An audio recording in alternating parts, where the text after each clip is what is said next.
Yun. So anyway, ang topic po natin sa ngayon ay ang box ng BIR na iniwan sa House of Representatives. Ang tanong, mabubuksan ba yun? Pagbuto-butuhan bukas ng mga kasapi ng membro ng Luistro Committee kung bubuksan nila ang box o hindi. Ito po yung mga nagkalaban-laban ng mga sitwasyon.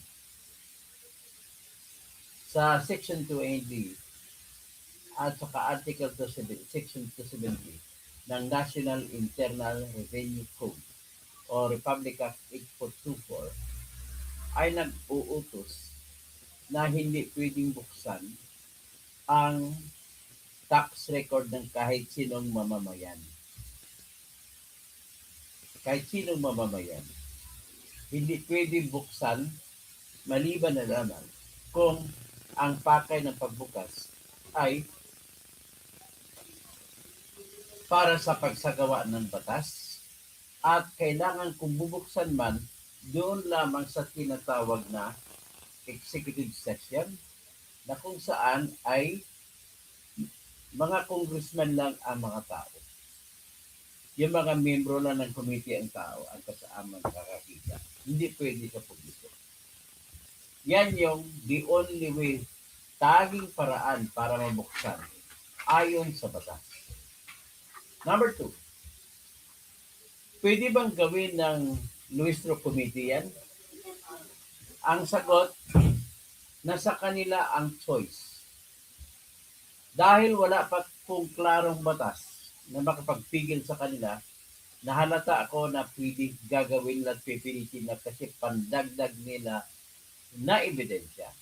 At kailangan na ang ebidensya para mapatunayan na merong tinatago na pera si Sara at saka yung asawa niya na si Man Scarpio.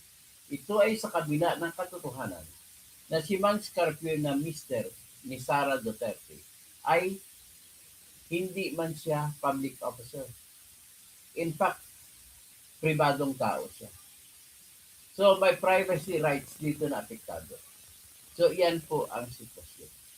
Pero sa sitwasyon sa kabila, nang gagalaiti ang committee ni Luistro na mabubuksan yan para mapatunayan nila kung ano yung nakita nila sa AMLAC na 6.7 billion na nabuo na mga transaksyon mula noong 2006 hanggang 2025. Yan ang gusto nilang gagawin. So, ang tanong sa ngayon, pwede ba, bubuksan ba kaya ng committee, susugal ba sila? Sa batas po nag-uutos, ikukulong po ang commissioner ng BIR na nagbigay ng box sa House Committee. Ikukulong siya. Hindi yung mga committee ang ikukulong, kundi mga opisyal ng BIR ang ikukulong sa ilalim ng batas kung mabubuksan yun. So, bubuksan ba kaya ng grupo nila Luistro yan? Sa totoo lang, dahil abogado sila, mag-iisip din yan. Sapagkat po, although kahit inutos ng batas ng ikukulong ay mga tauhan lamang ng BIR, pero pwedeng madadamay na ikukulong din sila ni Luistro, si Ridon, si Delema, si Chiljukno, si Percy Sindanya, at nagtataka ka sa dami-dami ng member ng House Committee on Justice, bakit puro mga makakaliwa na congressman ang nanggagalaiti? Resulta ba ito sa katotohanan na nung si Sara Duterte ay sa NTF, LCAC at saka mayor pa siya ng Davao, ay marami siyang mga grupo ng mga makakaliwa, mga NPA na kinalaban at talagang pinirwisyo sa Davao City? Yan po ang malaking dahilan. At saka, malaki rin ang ginawa na perwisyo ni Digong Duterte sa mga NPA sa panahon nung siya ay presidente. At kahit nung sa panahon na siya pa ay Davao City Mayor. So kita mo na ang linya ng namumuong galit sa dibdib ng mga galit kay Sara Duterte. Nadadamay ang asawa niya si Mans Carpio. Mamaya, hindi na ako magtataka, pati anak niya na nag-aaral ay baka madadamay. Alam, magaling mag-basketball isang anak ni Sara. So anyway, yan po ang tanong. So ngayon, ang desisyon po ay nasa kamay ng tinatawag na member ng Luistro Committee. Magbuto-buto po sila. Ngayon, pag magbuto-buto, isa lang gagawin na mag-motion ngayon si Dilema. May I move to open the box containing the BIR records of Attorney Manasseh Carpio. Attorney Manasseh Reyes Carpio. Ang middle name ni Attorney Carpio, Reyes. Ang middle name ni Jervin Luistro, Reyes din. Ang daming Reyes, no? Mr. James C. Reyes, Dr. James C. Reyes, mga kamag-anak mo pala ito eh.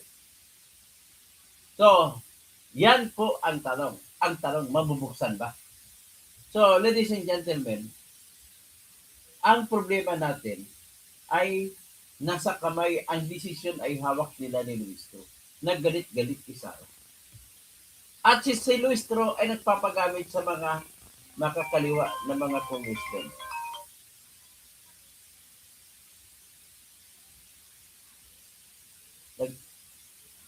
Nag-live pa ako, live.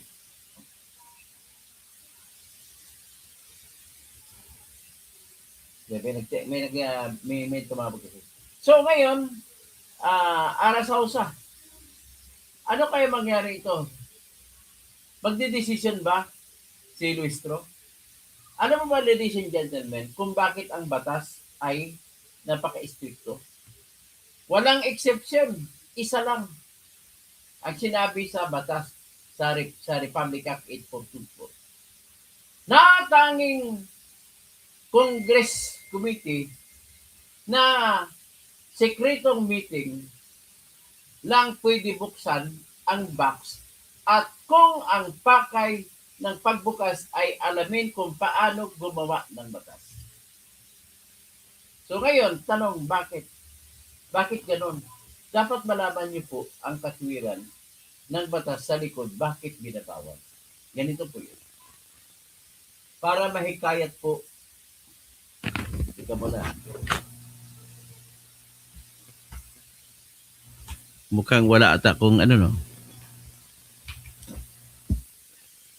Tingnan ko muna mic ko, ha? Mukhang mahina ang mic ko. Eh. Hello. Ito, malakas na. Mukhang hindi nila naintindihan ang katalinuhan o ang wisdom sa likod kung bakit hindi pinapabuksan ang BIR na mga records ng bawat taxpayer. Halimbawa, si Alfredo Alparo, may binabayad siya, nagbabayad siya ng income tax. May karapatan siya na hindi papabuksan ang kanyang income tax return. Lahat po. So, ang dahilan po nito ay hinihikayat po ng batas natin na ang lahat ng tao ay magbayad ng buwis para gagamitin ng ating bayan. Ang buwis kasi, iyon ang tawag namin sa legal term na taxation is the lifeblood of the nation. Yan. Yan po ang dugo ng bayan, ang mga buwis. Kaya dahil dugo siya, kailangan maraming buwis ang makukuha. At nakikita na isang paraan para marami ang magbabayad ng buwis at mahikayat ang mga tao na magbabayad ng buwis, kailangan tanggalin ang takot na bubuksan ang kanilang mga libro at alamin kung saan, kung pagkano ang kinikita nila. Kaya ladies and gentlemen, hindi talaga papayag ang batas na buksan yan ng dahil lamang sa impeachment. Ang impeachment po ay hindi proceeding sa hindi kasama sa exception. Ang rason, sinabi ko na, para mahikayat ang mga tao magbayad ng tamang buwis. So, ibig sabihin, buhay po ng bansa ang nakataya sa buwis. Kung walang buwis, patay ang bansa. Ganun po yun ang ibig sabihin. Next. So, ngayon, may isa pang factor na baka malang ITRO yan ng RTC bukas. Matandaan natin na nung unang nagpasabpi na sila na dalhin ang BIR records ni Attorney Manasseh Carpio, ay nagsampa ng petition si Attorney Manasseh Carpio at humingi ng TRO sa RTC Quezon City. Anong nangyari? Nabasura na deny ang request ni Attorney Manasseh Carpio ng TRO. Bakit po? Kasi moot an academic na. Bakit moot an academic? Sabi ng korte, ano pang silbi ng TRO? Nandiyan na, hawak na ng Kongreso, nasa kamay na ng Kongreso ang BIR records ni Attorney Carpio. Kaya moot an academic. Ngayon, dahil nakita naman natin, nagbuto-butuhan sila at natakot din sila sa hamon ng BIR Commissioner na si Attorney Mendoza na hindi sila papayag na buksan yun. Tanging inquiry in aid of legislation lamang ang pwede magbukas nun at kailangan na sa executive session pa. So ngayon, dahil doon, ano pa kaya? Nagsampa naman po ng motion for reconsideration ang grupo ni Attorney Manasseh Carpio na sa tingin ko ay makakahabol bukas. Kasi nga, ang hinihiling nila sa motion for reconsideration nila ay huwag buksan. Tingnan natin bukas kung mabuksan o hindi. Ang sugal ko, ang aking prediction ay hindi nila buksan. Natatakot din yan sila. Yan kasi ang problema kapag abusado na eh. Sila lang ang makapigil sa sarili nila. Kaya kung anong gusto nila gawin, magagawa nila. Yan po ginagawa nila. So, ang pinag-usapan natin dito ay yung tax records lang ni Manasseh Carpio. Siguro, matanong natin si Attorney Neil Abayon na bagong spokesman. Abogado rin to siya na halata ko naman na maka-Duterte siya. Pero spokesman po siya ni Attorney Manasseh Carpio. Pakinggan po natin yung interview kay Attorney Neil Abayon.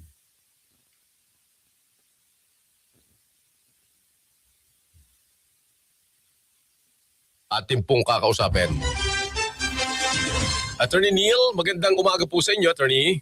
Si Attorney Neil Abayon po ito, na spokesman ni Attorney Manasseh Carpio. Hello, good morning po. Apo. Thank you for having me.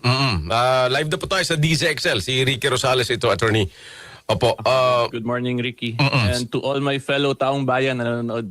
Yan. Umaga po. Opo. Salamat sa inyong panahon. Sige, Attorney, doon po sa mga hindi kabisado, ngayon lang ito nabalitaan na nakikinig o nanonood po sa atin, basically ano po yung laman ng inyong isinampang kaso in relation doon sa mga nalantad ng records, bank records po ni Attorney Mans Carpio. Attorney Neil, please. So yung very foundation of the case that we filed is in relation to our right to privacy. But to be more specific, related siya dun sa anti-money laundering aspect of it or bank records and bank secrecy and data privacy. So yung causes of action po, yung ibig sabihin yung basihan ng kaso ni Attorney Mans is number 1, a violation of the Anti-Money Laundering Act itself. Kasi absolute po dun yung prohibition under Section 8A when it comes to matters received or processed by the Anti-Money Laundering Council. Hindi po patuloy ko muna si Attorney Neil Abayon, which is also my position. Ang pag-usapan bukas ay yung BIR na records. Ang sinasabi niya, nagsampa po ng kasong kriminal si Attorney Manasseh Carpio laban sa kanila ni Jerby Luistro, kay Chel Dioklo, kay Percy Sindanya, kay Dilema, at marami pa yung iba. Bakit pa rin makakaliwa ang gustong buksan? Yan nagtataka ka. So anyway, magsasampa po siya ng kaso. Ang kasong isasampa niya ay yung paglabag sa AMLAC na karapatan ni Attorney Manasseh Carpio sa AMLAC. Ladies and gentlemen, bigyan ko po kayo ng edukasyon, ang AMLAC po na records ay hindi pwede buksan kahit ano, walang exception. Nais ko lang ibigay halimbawa yung kasong hawak ng grupo ko. Ang client namin po mga Chinese. At sinampahan sila ng AMLAC, freezing ng AMLAC ng Department of Justice sa Court of Appeals. Nanalo na po kami. Ngayon, mismo korte, pag nagpadala ng utos sa amin, ang papel ay marami kasi ang kinasuhan, hindi lang yung client namin. Pag dumating sa amin ang papel galing sa Court of Appeals, ay minamarkahan, tinatabunan ng pintelpin ang pangalan ng ibang kinakasuhan. Pati mga bank account numbers na tinatabunan. Ang tanging hindi tinatabunan yung bank account at saka yung amount ng aming kliyente. Ganon po kahigpit ang AMLAC. Kahit korte, hindi nagpapabukas. So kung hindi ka pwede magpabukas ang korte sa kanyang sariling gamit, ay with more reason na hindi pwede magpabukas ang Luistro Committee. Kaya makukulong sila ng hanggang 8 taon bawat isa at mamumultahan ng 1 milyon. Tuwang-tuwa sila kasi exception to the rule daw ang impeachment. Ang bobo po ninyong lahat. Lahat-lahatin ko na kayo, bobo kayo. Dahil lamang sa galit ninyo sa dibdib ninyo laban kay Sara, naging bobo kayo. Ang sinabi ng batas ng AMLAC Section 8A, ang sino man magbukas na mga empleyado ng AMLAC ay mabibilanggo at mapaparusahan ng 1 million hanggang 1 million at hanggang 8 taon na kulong. Ngayon, kung ang nagpabukas ay ang Kongreso, napilitan si Atty. Rene Buenaventura, masasama din ang mga member ng Kongreso na bumuto sa pagbubukas. Kasi hindi naman buksan yun ni Atty. Ronel Buenaventura kung hindi siya pinwersa. Kaya yan po ang mangyari. Ngayon, ano ang katalinuhan sa likod kung bakit ayaw hindi pinapabuksan ng batas ang AMLAC records? Ganito lamang po ang katalinuhan. Ang pinag-usapan natin na maapektahan dito ay yung mga taong may mga maraming pera. At ang hinahabol lamang nito ay mga kriminal na mga terorista at mga drogista o di kaya mga kurakot na tao. At dahil sa paghabol sa mga klaseng tao na ganon, maapektado ang mga ibang mayayaman na mababait na nagbibigay ng investment para sa Pilipinas. So, ito ay aatras. Hindi na magdideposito sa Pilipinas kung bubuksan ang AMLAC records nila. Kaya yan po ang dahilan kung bakit walang exception to the rule ang pagbukas ng AMLAC. At dahil nabuksan ninyo, handa na ka ba kayo makulong? Luistro, hindi nyo pwede magiging katwiran ang impeachment bilang exception to the rule. Bakit po? Kasi hindi nga nakalagay, walang exception to the rule na nakalagay sa Section 8A ng Republic Act 9160. At nakalagay pa sa Section 14, Paragraph D ng amyendado na Republic Act 9160 na makukulong kasama mga lahat ng public official na nagbubukas hanggang 8 taon at 1 milyon na multa. Kaya ito po ang kakaharapin nila. Yan po ay kinaso ni Manscarpio laban sa kanila. So, dalawa ang pinag-usapan. Ang BIR records si Manscarpio at sa ngayon yung AMLAC. Inabuksan na, wala nang mangyari.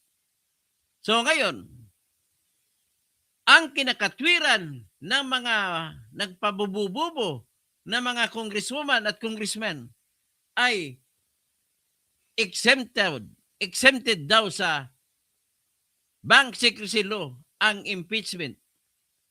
Kung binasa nila ang batas, Republic Act 1405, ang exempted lang po ay cases of impeachment, hindi po impeachment proceedings. Iba po ang impeachment proceedings. Iba yung cases of impeachment. Sa proseso ng impeachment nila ay hindi pa yan kaso ng impeachment. Pinaproseso pa lang nila. Kung maisampa na nila sa Senado, saka pa lang mo pwedeng tawagin cases of impeachment. Kaya diyan naman madadali na naman sila. Kita mo yung galit sa dibdib kapag mamayani at wala nang makakapigil sa kanila, inaabuso na nila. At isa pa, kahit sabihin pa natin na may kapangyarihan sila sa pagbubukas, hindi man lamang nila ginalang ang inuutos ng Supreme Court na in every step of the way sa impeachment proceedings, dapat ay igalang mo ang due process na karapatan ni Sara Duterte na mabigyan siya ng pagkakataon sumagot. Bakit ayaw mo buksan? Ganun na sana. Hindi ginawa.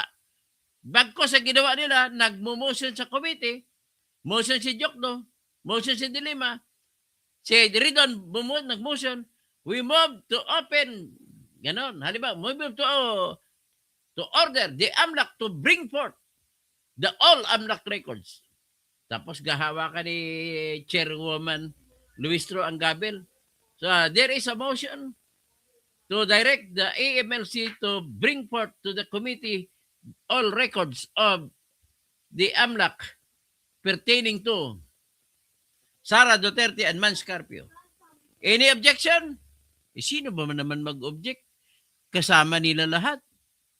Kasi kasama nila, wala mag-object. So sabihin naman ni Luistro, there being none, the motion is approved. Bang! Ayun. So sila ay inubos na nila, inabuso lang kanilang kapangyarihan. So ito na ngayon, ang hinihiling, nakatingin ako na sigurado maglalabas ng TRO ang RTC bukas. Sigurado ako sa tingin ko yan. Because of the fact na wala ng ibang rason para hindi payagan. Pakinggan muna natin si Atty. Niel Abayon sa pagkikwento tungkol dun sa kasong isasampa ng kanyang principal, na si Atty. Mans Carpio. Pwede i-reveal talaga yon according to Section 8A. And then furthermore po, in relation pa rin sa AMLA, sa Section 16 din po nun, may nakalagay kasi na hindi pwede gamitin for political reasons yung mga information na nakukuha po nung AMLC. Mhm. So I'm assuming the Filipino people who is watching the impeachment proceedings can give a conclusion naman siguro in relation dun sa political persecution na possibility with what is happening po dun sa House of Representatives. Opo. And then yung sa bank secrecy naman po, we have a provision kasi there na absolute din po yung confidentiality rule subject to certain exceptions. So si Attorney Mans being a private individual, he is invoking the bank secrecy law. Then yung last po is under the Data Privacy Act of 2012. So the very basic po kasi sa Data Privacy Act, you cannot reveal sensitive personal information of an individual. So when we say sensitive personal information, yun po yung parang madami po siyang information regarding a certain individual na pag titingnan ng ordinary person, ma-identify o makikilala niya na ito yung taong tinutukoy ng information na yun. So na-divulge din po yung sensitive personal information. Therefore, there is the appropriate penalties din po under our Data Privacy Act. Pag improper disclosure of sensitive personal information. Basta in summary po, ang kailangan talaga tandaan ng taong bayan dito is that this mainly relates po to our fundamental right of right to privacy All right. and confidentiality. Sige po. Well said. Attorney, ang una kong gusto mong sagutin ay ipaliwanag because you're arguing na pribadong citizen sa Attorney Mans Carpio. Yes, that's a basic fact. Pero ang sinasabi ho ng mga nasa kabilang kampo, hindi pwedeng i-argue yun kasi kabiyak siya, asawa siya ng isang public official and vice president. Ano ho bang tingin doon ng batas at paano nyo to ina-argue ngayon sa inyong kaso? So yung main issue kasi talaga is that what our position is that yung ginagawa ng House of Representatives in relation dun sa basis ng pagkuha nila ng records is via the subpoena is a gray area yung legal position namin doon. Kaya nga may final ding TRO previously si Attorney Mans. So therefore, since questionable yun siya, si Attorney Mans is also in the position currently na kung ano yung tingin niyang karapatan niya to question the proceedings ay ginagawa din po niya yun. All right. Ganun lang po. This is basically just the rule of law po, yung legal process natin. Since may nakalagay naman po sa batas natin, very specific po actually yung ano natin Anti-Money Laundering Act, our Data Privacy Act na when it comes to disclosure of confidential and sensitive information, may kasama talaga siya pong penalty in summary.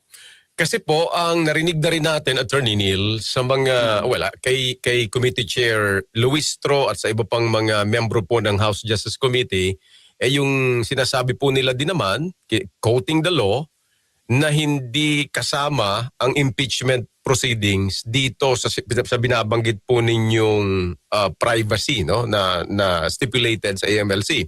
Now, what I'm trying to get from you ay pribado nga kasing individual si Attorney Mans, Carpio din, no? And sinasabi niyo nalalabag yung kanyang basic fundamental right.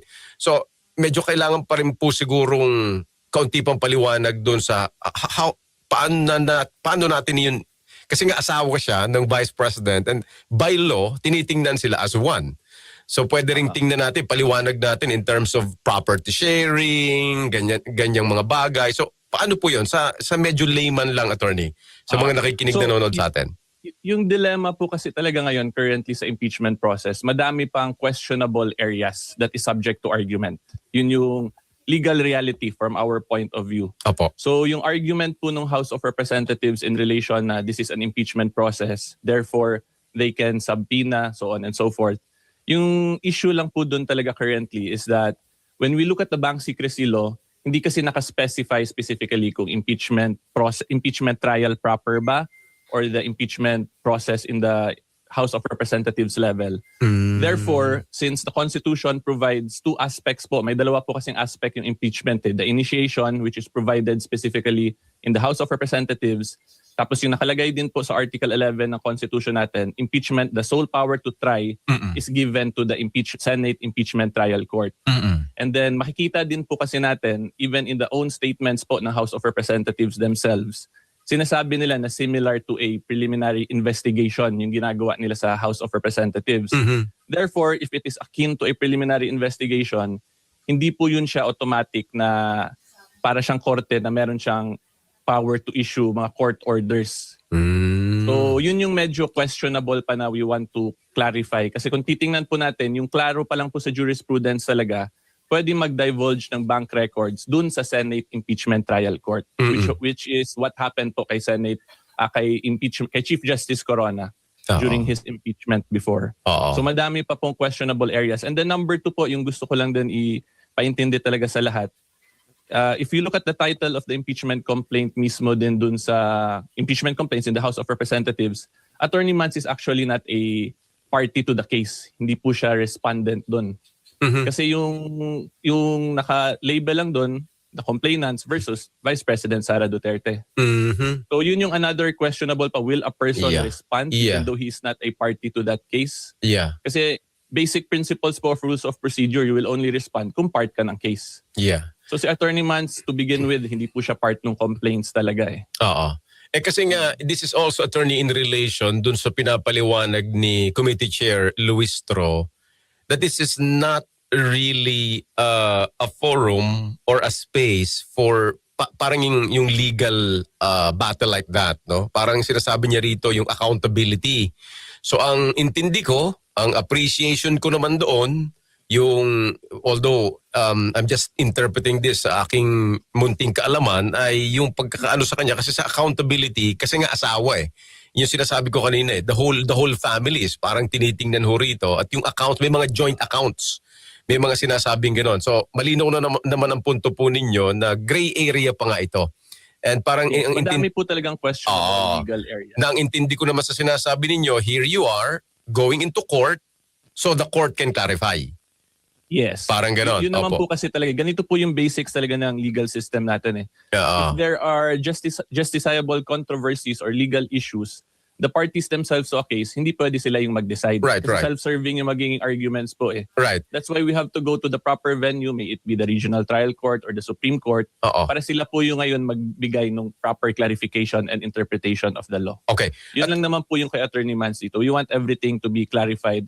And since medyo nagkakagulo na, nagkaka-commingle na yung impeachment process, so si Attorney Mans, being a lawyer, of course, he will just follow what he does best is kung ano yung nasa batas po natin, ano yung causes of action niya that he is entitled to. So ganun na po yung procedure na ginagawa currently. Attorney, hindi ko rin alam but pardon me kung itatanong ko rin ito sa iyo. Hindi ko alam kung masasagot po ninyo ngayon kasi doon naman sa aspect na bakit ba hindi sila magpaliwanag sa impeachment hearing. Yan, meron pang hanggang bukas. Kasi ang sinasabi ni Committee Chair Luistro, kung ang konstitusyon ay sinasabing ito ay usapin ng legality, edi dapat sa Supreme Court or sa korte nga. Well, kung legality, Supreme Court, sabi niya. Tapos technical process sa korte. Pero since ito nga ay usapin ng accountability, dito to. And here you are, nagpapasaklolo sa korte, ito na nga yung sinasabi niya. So, parang ano ang reaksyon nyo doon? Bakit kailangan tumakbo doon at hindi magpaliwanag si Attorney Mans doon sa impeachment hearing? So, i-reiterate ko lang, sir, going back to basics of rules of procedure. So, number one, si Attorney Mans nga po, hindi siya party respondent to the case. Mhm. So, hindi siya automatic kailangan talaga to respond to it. Number two, hindi po actually nagpapasaklolo si Attorney Mans eh. Yung Okay. final po niya na case is a case with penal sanctions. Mhm. So, criminal in nature po to siya. Kasi yung position niya, may ginawang violation sa batas yung certain individuals. Okay. So that is not actually nagpapasaklolo. Itong current case po na final. Gusto lang niya ma-determine at possibly mapa-held liable yung mga may possible violations nga po dun sa Anti-Money Laundering Act, Opo. the Data Privacy Act, and the bank secrecy natin. And then number 3 po, we have to remember yung power po kasi of judicial review of the Supreme Court under Article 8, Section 1, absolute po yun eh, as long as mapakitang may grave abuse of discretion. Therefore, even in an impeachment process, as long as the party can argue and can show, fully establish that there is grave abuse of discretion on the part of any government instrumentality po yun. No exceptions po yun eh. Okay. Pwede po talaga mag-seek ng recourse sa Supreme Court via invoking the power of judicial review. Alright. Sige po. So, klaro po yun. Hindi ito pagpapasaklolo kung hindi yun nga, pagka-clarify. Something like that. Clarify and enforcement and protection of his right due Opo. to a possible violation of criminal laws din po natin. Oo. And then, pangalawa, attorney, yung sinasabi rin po, I want you to respond to that, na ito kay Committee Chair Luistro po ito, na hindi naman bank accounts nila, ni Attorney Mans, ni VP, yung pinag-uusapan dito, kundi records ng AMLC. No? So, Yes. Bobo talaga si Luistro. Mas lalo kayong kalaboso. Kasi sa records sa AMLAC, grabe ang higpit. Walang exception. Hindi kayo pwede magpabukas. kahit sa hearing, kinaklaro nila yon na magkaiba yon. No? They are Mali nga si Listro. And she's very careful doon sa committee members for clarifying that. Paano niyo po yun sasagutin? Na hindi naman to bank accounts. Ba't kami magkakaroon? Kung ako sasagot nga, mas lalong bawal. Kasi ang AMLAC ay nagbabawal, walang exception. At ang pinag-usapang records ay yung sa AMLAC. Ng paglabag sa batas, records ito ng AMLA. Yes. So actually po yung cause of action ni Attorney Mans is not the bank secrecy law itself. Like what I've explained in the very first part of our discussion, sir, kung natandaan po ninyo, yung isa is Anti-Money Laundering Act. Mm-hmm. So if you read Section 8A of Anti-Money Laundering Act, it states there po kasi any information received or processed by the Secretariat, even after they leave office, it is subject to absolute confidentiality. Mm-mm. So we're not talking strictly about yung mga records lang, kundi yung mga reports ng AMLA na disclose dun sa House of Representatives. Mas clear po actually yung Anti-Money Laundering Act natin regarding that, Section Opo. 8A. Opo. And then finally, siguro, anong response po ninyo doon sa bakit ilang individual lang ang inyong kinasuhan, why not the whole committee who is responsible for this, no? Well, siguro including the Makabayan Block na dyan. Anong response niyo po doon? So yung simplest way to explain it lang, sir, is because Attorney Mans believes yung mga named individuals are the most guilty. Sila yung nag-move, nag-second the motion. So yun lang po. And then kung makita po nyo sa complaint, actually may mga John Does and Jane Does din naman po eh. All right. So kung ma-establish conspiracy, other parties can still be held liable together with them. Okay. Sige, Attorney Neil. So, klaro ang kulang lang sa sagot ni Atty. Neil ay hindi niya sinabi kung bakit si Luistro ay kaang-kaang napakangkang na ganun. Ay hindi ni pala nila alam na absolute walang exception ang bank records na napunta sa AMLAC. Sa bank secrecy law may exception. Pero sa AMLAC walang exception. Kahit nga sa BIR records na tingnan natin bukas kung ITR o hindi, ay wala ring exception except for one. Na kung titingnan nila sa loob ng kwarto na sila-sila lang, o di kaya, at saka ang pakay ay magsasagawa ng batas. So with that, ladies and gentlemen, I do believe na bukas ay magdidesisyon sila na hindi magpapabukas sa takot lamang nila. Kasi nga nakasuhan na sila ngayon ni Atty. Manscarpio at because of that case, malagay ngayon sa sitwasyon sila ni Atty. Chel Diokno, Atty. Leila de Lima, si Atty. Luistro, si Atty. Ridon, at iba pa, malagay sila sa balag ng alanganin at pag-aralan nila ang batas. At kung mababasa nila ang batas, mahimasmasan sila. Patay kayo. Makukulong kayo. Okay. Okay, si Mimak. Bank report to AMLAC is treated with absolute confidentiality. Tama po kayo. Tama po. Tapos, Halpak. Kung ayaw niya pakialaman ng bank account, wag nang tumakbo ng politika. Ay hindi po rason ng Chilapak. Ang rason po yun ng mga, sabihin ko na, walang alam. Hindi po pinag-usapan dito kung matatakbo ka o hindi sa politika. Ang pinag-usapan po rito, Halpak, ang batas mismo na AMLAC ay nag-uutos na walang exception. Okay? Kung hindi mo pa naintindihan niya, wala na akong magagawa. Hanggang doon na lang ang kaya mo. Tapos si Skylights 888, totoo naman busog sa maleta ang daming resibo ng militar. Sino pang buayang congressman ang di nagalaw ng maleta? Ay kapasampa lang ng kasong libel ni Joel Chua. Tumanggap din kasi siya ayon sa mga ex-Marines. Kaya sumampa siya ng kasong libel. Ang apo ko. Can you tell them? What do you want to tell them? Nothing. You're eating nothing. Halpak, tsaka si Ibon Castiba, kanino ba bank account yung pinakalkal nila? Ay wala pa na bang bank account po na pinapakalkal sa ngayon. Ang pinakalkal, ang inutos lang na buksan ay yung AMLAC records. Ang AMLAC records po ay mga detalye yan galing sa bank accounts nila. Okay? So sa AMLAC na batas naman ay bawal, wala pong exception to the rule. Lahat bawal kahit impeachment.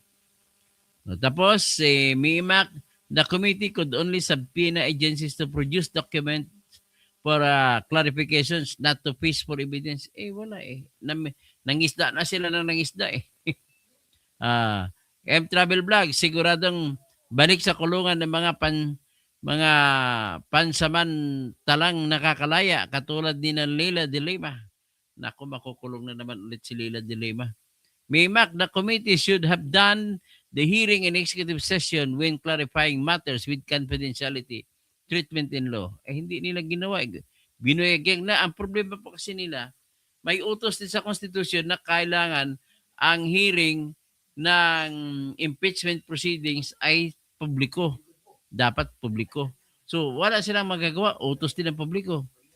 Si Junior, pag di pabor sa inyo magiging decision, trial court, akit nyo naman sa IC. ay siyempre natural lang yan. Mimak, if the committee should have done the hearing in tackling matters attached with absolute confidentiality like bank reports, ay, ano po, ay dinugtong mo na pala, no? Kailangan mga confidentiality rules sila. Very good, Attorney Neil. Oh, may naghanga sa Attorney Neil.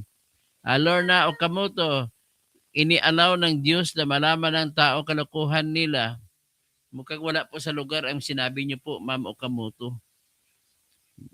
Noel Mendoza, tingnan natin kung maglalabas ng TRO. Ay, titignan natin, hindi po Supreme Court ang inasahan. Ang inasahan po yung RTC ng Quezon City. Okay? Si Michael Flores, si mga tanga ang mga congressman. Sino pa? Ebon Castiba, Piling Judge si Luistro, Roberto Santos, wala ka naman yata alam. Tinitira pa ko, wala daw akong alam. O di, nakinig ka naman. Amid Baldero, hello host, good day and good health. Salamat po. Sabi ni Virgie Pequera, matalino ang mga DDS lawyers. Sir, siyempre, mga matalino kami. Helen Bagyo, Faye Bargado. Good evening po, Sir Cousin. Salamat po sa pagpaliwanag nyo. Marami kaming natutunan sa inyong vlog. Salamat po. Alfredo Alfaro, nakakahiya ka, Tukmol. Ay, huwag ko na basahin. Ba't tinawag mo akong Tukmol? Julian's World. Sa tingin ko, may taong bukas from EC. May TRO bukas sa EC. Sa tingin ko naman, Green, EC lang ang makapigbigil. At saka si Ellen Cruz, attorney, pwede bang makasuhan ng naglabas ng dokumento? Kinasuhan na po ni Attorney Man Scarpio. Okay, ito lang masabi ko na bago tayo umalis. No? Gusto ko lang i-anunsyo sa inyo na nagsampa po ako kaninang umaga ng petition na ang layunin ko ay utusan ng TRO, ng Supreme Court ng TRO, palabasan ng TRO ang House Committee on Justice sa palabas ng mga sabpina at paggamit ng mga nasabpina ng mga dokumento. Yun po ang aking tiniaro kanina at ang aking dahilan ay wala pong kapangyarihan sa ilalim ng batas ang House Committee on Justice sa pagpalabas ng sabpina. Bakit po? Ulitin ko na lang, ang sa aking petition ay sinabi ko ron na nakalagay lamang sa Section 2, Article 11, Section 3, Section 3, Paragraph 2 ng ating Constitution na after hearing lang ang binigay na kapangyarihan sa House Committee on Justice para sa pagproseso ng impeachment na kaso. Hindi binigay po ang searching inquiry. Hindi po binigay ang searching enable legislation. Nakalagay po sa Section 21, Article 6 ng Constitution natin na may kapangyarihan ng House of Representatives na magpalabas ng sabpina, pero para lamang po sa pakay na magtatakel, magdidiskusyon sila kung ano ang batas na gagawin. Hanggang doon lamang po. At nakalagay naman sa Article 11, Section 3, hanggang hearing lang po sila.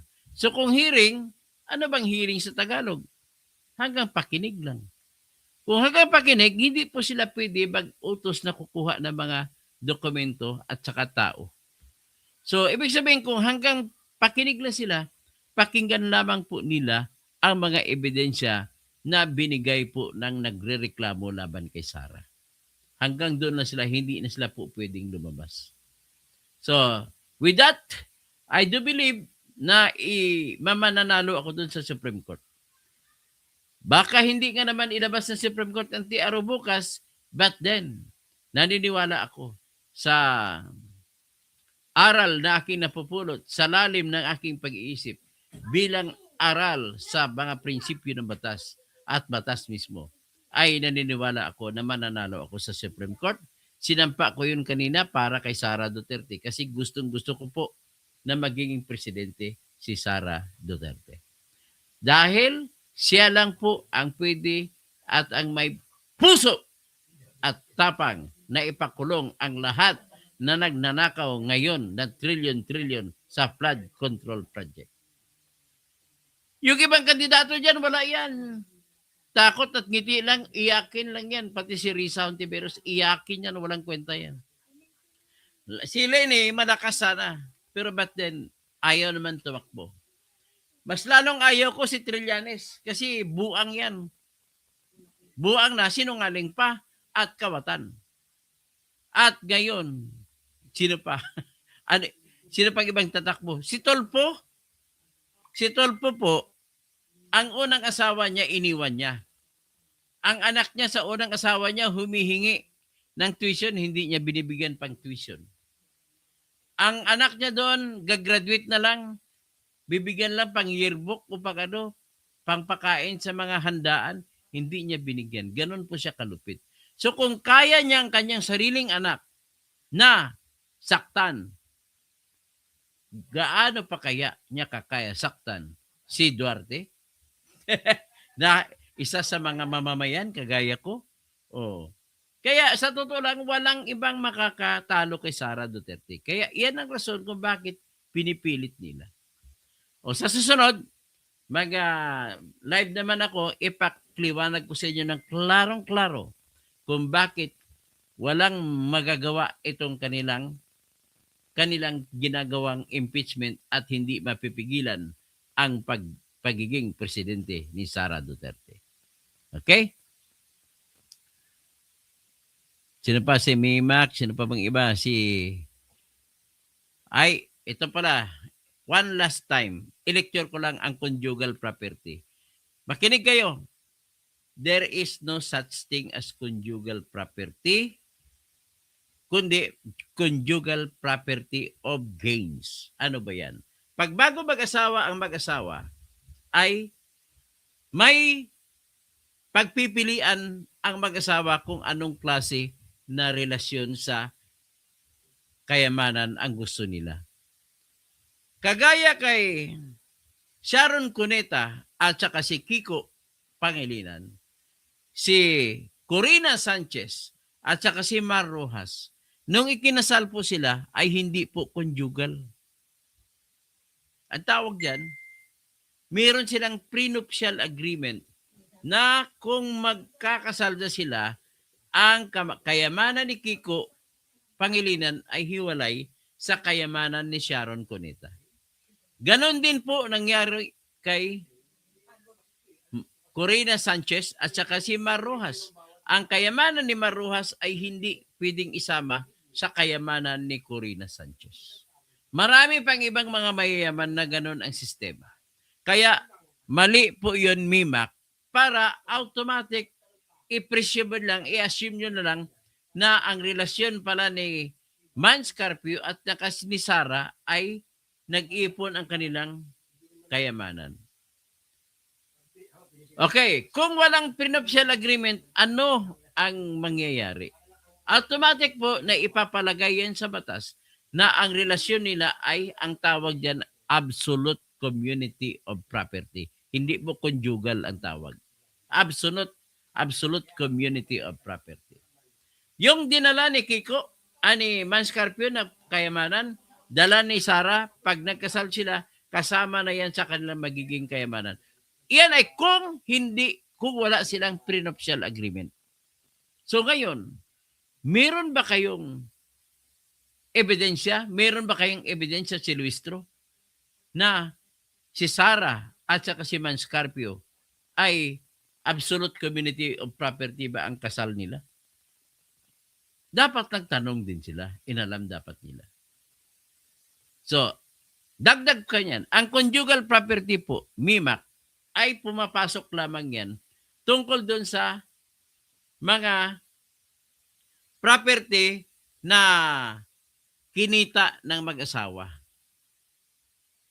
Maaring ang asawa ay, Mrs. ay housewife, pero nagbabantay ng mga anak at nagbabantay ng bahay, nagluluto sa lahat, at ang mister ay naghanap buhay. Ang lahat ng kinita ni mister ay parang kinita na rin ni Mrs. Yan, conjugal sila habang hinawakan ang kinita ng bawat isa. Uriin mo po ang mga kayamanan ng mag-asawa. May mga kayamanan din na minana si mister o si Mrs. Sakop ba yan? Hindi po siya pwede magiging sakop ng conjugal property relationship nila. Dahil iniutos ng batas, ang mga kayamanan na minana ay ang tawag dyan paraphernal property. Hindi pwede ipambayad sa utang ng kanyang asawa. Kung si Sarah ay sisingilin sa impeachment, hindi pwede gagamitin kung may minana si Manscarpio sa kanyang mga magulang galing sa Paway, Ilocos Norte. Ngayon, kung pwede rin mangyari na habang nag-asawa sila, pwede sila mag-petition sa korte.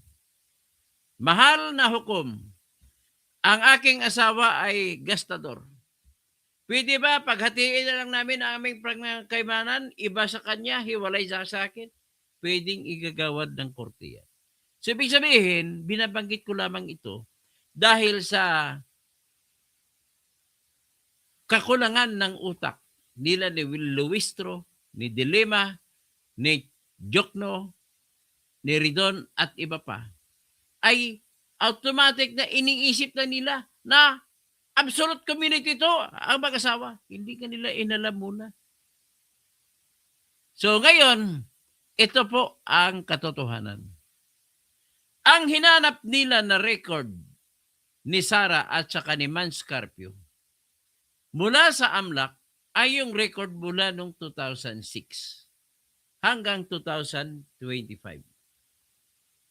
Ito pa ngayon ang problema nila. Take note, ang problema nila, nako, October 2007 na pala sila kinasal. So, hindi mo pwede kunin ang record sa 2006. Yan mo makikita kung gaano katalino ang mga kabubuhan nila ni Luistro. So, hanggang dyan na muna tayo at abangan na lang natin bukas kung papabuksan ba nila ang BIR na box o hindi. Na sports coach vlog. Wala yang alam na BIR kaya ganoon, doktor. Travel vlogs. Take note. Kung ayaw sa good governance ng mga Duterte ay may durugista na mga terorista, mga kriminal, ang terorista niya, mga bangag po yan. Kami mga grupong Duterte ay nag-Duterte pa rin kami, lalo na wala pong makakatanggi sa inyo na sa 3 taon na may war on drugs ay walang panahon na si Duterte ay presidente, wala pong nagbebenta ng kaliwaan na ngayon kabilaan, abutan na lang ngayon ang bentahan ng droga. Ngayon noon panahon wala. Wala kang nagnanakaw Wala nag-akit bahay. Wala lahat makakalakad ang mga anak ninyong babae na walang magre-rape. Walang nanghuhold up. Yan po ang katotohanan na kahit maraming namatay. Tanggap ng mga karamihan sa Pilipino. Kung siguro nagtataka kayo, bakit marami ang DDS? Yan po ang dahilan. Ang dami ng DDS, mapa Ilocano man, mapa Kapampangan, mapa Pangasinan, Pangasinense, mapa Bicolano, mapa Tagalog.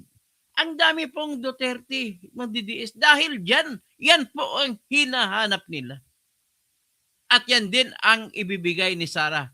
Tapang at malasakit, 2. Yan. Tingnan natin. So ngayon, kayo naman, karamihan po na mga ayaw kay Duterte, kay Sarah, ay, wag na tayo mas marami dyan mga hindi Bisaya. Sabihin ko lang, pero maraming hindi Bisaya na maka-DDS. Pero marami dyan, ang tawag na tawagin kaming DDS na didilis. Kagaya kay Enzo Recto, tawagin akong DDS, didilis. Bakit sino mas matalino sa ating dalawa? Hindi ba yung pagtatawag yung didilis sa amin, tatawagin niya kaming bobo? Hindi ba yan ay pag-discriminate? Racial discrimination kayo. Kasi ang iniisip nyo, akala nyo ang didilis mga Bisaya lang. Kaya ang tingin nyo sa mga Bisaya ay maliliit. Pero tandaan ninyo, ang kapital ni Sarah na hindi nyo kayang talunin, ang buong Mindanao ay bubuto para kay Sarah. Mag-agaw-agaw tayo sa Visayas at saka sa Luzon. Nakikita ko na po ang Luzon. Halos 30% o mahigit na ay mga DDS. Tumatahimik lang. Kasi hindi na ibigay ni Bongbong ang katahimikan na naramdaman ng taong bayan sa panahon ng si Duterte ay namumuno. Huwag na tayo mag-usap ng ibang issue. Namatay, tanggap na namin na maraming namatay. Total, hindi na mabubuhay mga yun. Di ba? Ganun na ho kasimple. Kung ikaw pong presidente, mamimili ka sa isang bagay, saan ka gagalaw? Eh maraming mamatay pag ganito gagawin natin, boss. Dito naman kung walang mamamatay, pero marami ang magbebenta ng droga. Marami ang magnanakaw ng maleta. Sa panahon ng war on drugs, walang nagnanakaw ng maleta. Tandaan nyo yan. Yan lang po ang aking masasabi at abangan natin ang hearing bukas. Pwede ba, sabi niya Maria Kahilig, pwede ba hindi alam nitong 5 lawyers, Dilema, Jokno, Lustre? Hindi. Ang problema, alam po nila yan. Ang problema lang po ay yung galit nila sa dibdib. Yun ang nagpipilit sa kanila na lalabagin ng batas. Ikatadahilan nila, impeachment naman ito. Ganun po yun. Kay Kumaro, Duterte pa rin. Yes. So Jane, kung ang ayaw ng mga bangagers, mga adiktos, mga kawatan, mga huda sa bansa, mga traidor sa kanilang sinumpan, yes men, proud, DDS Pangasinan. Masantos Yalabi, mga Pangasinense. Mga DDS sa Pangasinense. Pinangungunahan ni Raul Lambino. Si Juanita Rosal. Go lang attorney kasi mga hambog yan sila. Pusong bato. Wala na katong magagawa. Buksan na yang. Sige, hanggang dyan na lang. Paki-like nyo na lang ako. Magandang gabi po sa inyo.